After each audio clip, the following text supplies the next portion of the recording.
Ladies and gentlemen, it finally happened. The meta has been destroyed, smacked around, and flipped over on its head. We haven't seen a more controversial update in Deepwoken in a long time. Healing from pretty much all main sources is no longer reliable, at least in like 1v1 settings, with Reinforce being completely reworked to only heal people when there's other people around you, Blood Shadow now only giving Ether, and Flame Wisp barely healing at all by instead of absorbing flame ticks, instead of just giving outright healing over time for doing nothing like it did before. Boy, do we have a lot to talk about today.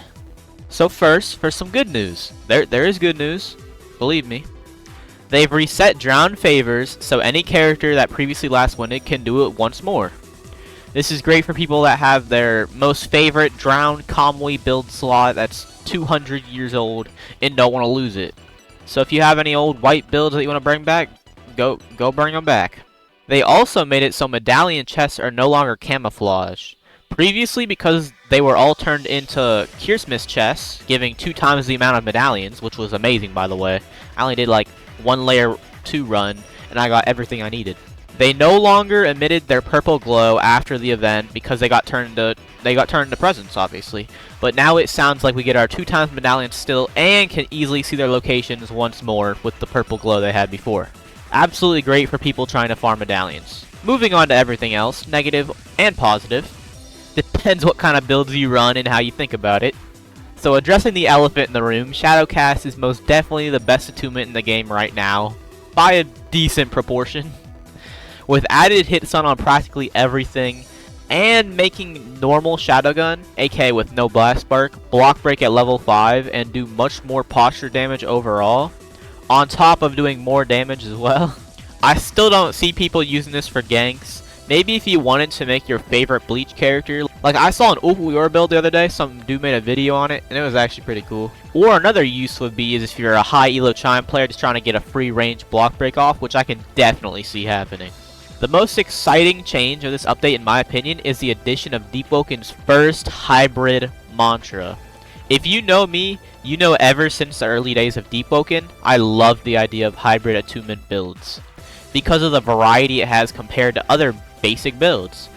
Now about the mantra itself, this mantra looks insanely stupid. You literally Geppo 3 times into the air like you're playing a One Piece game, and then you land creating a shockwave AoE with both Gale and Thunder-like effects.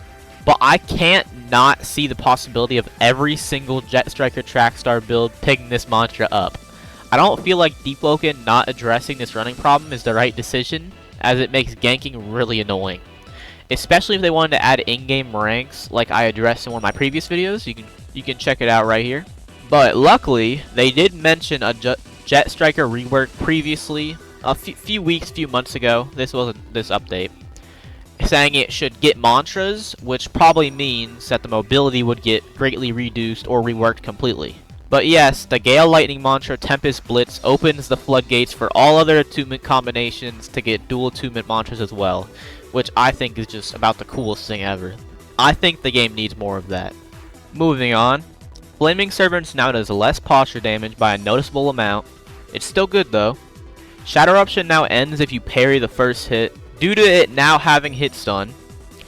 Also, Hell Mode event chests are now all guaranteed 1-star loot. I know the PvE fiends will be very happy about that, as well as Diver Light plates being guaranteed 1-star as well.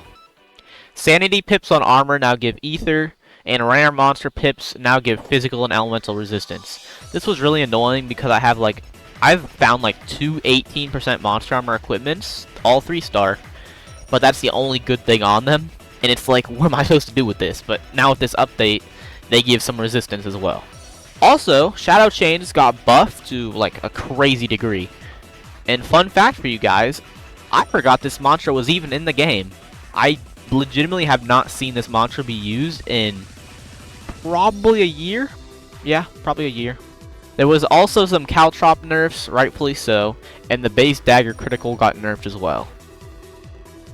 More importantly, what does this update mean for the future of the game? First of all, it sets the stage for conquest in the coming weeks, as well as changes how high Elo Chime is played from now on. From a regeneration sustain meta to just outright getting as much health as possible and probably prioritizing spits a little bit more than before, because that's kind of the only real way to heal, because that's now the best way they can heal. There's no other option. Fainting was also changed, hopefully being similar to how fainting used to be in verse 1 times, or at least being more useful than it was before this update. So, let's toast to the next few months of the Doomsday event known as the Shadow Hero Sword Uprising, and going forward from now on, if you don't fight a Shadowcast user 1 out of every 2 or 3 fights in Chime, I would be genuinely surprised. Because everyone and their mother is now going to be making a Shadow Mage build. Well, that being said, subscribe if you enjoyed. That's the latest on the Deepwoken news. Leave a comment telling me what meta Storm's Eye Shadow Contractor hybrid build you're making, because don't lie to me, I already know you all are. 500 subscribers, here we come, and with that, I bid you adieu.